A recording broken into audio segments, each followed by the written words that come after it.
Update po tayo sa sitwasyon ng ilan pang pasaherong naapektuhan ng transport strike. At mula po sa Pasig, may ulat on the spot si Mark Makalalad ng Super Radio DZBB.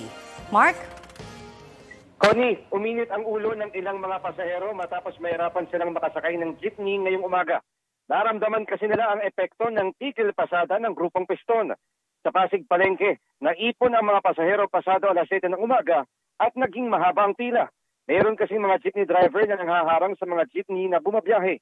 Batay sa pagtataya ng mga enforcer na nagmamando ng daloy ng trapiko sa lugar, nasa 100 na mga pasahero ang na-stranded. Dahil dito, pinagana ng Pasig LGU ang kanilang libreng sakay.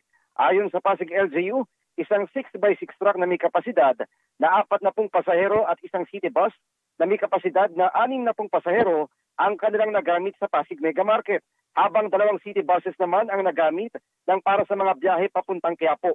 Dito mga miyembro ng Piston sa Pasig, dapat ibasura ang December 31 deadline para sa franchise consolidation.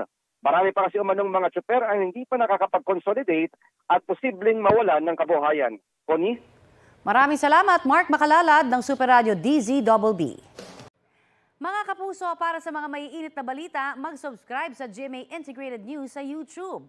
Sa mga kapuso abroad, subaybayan niyo po kami sa GMA Pinoy TV at sa www.gmanews.tv.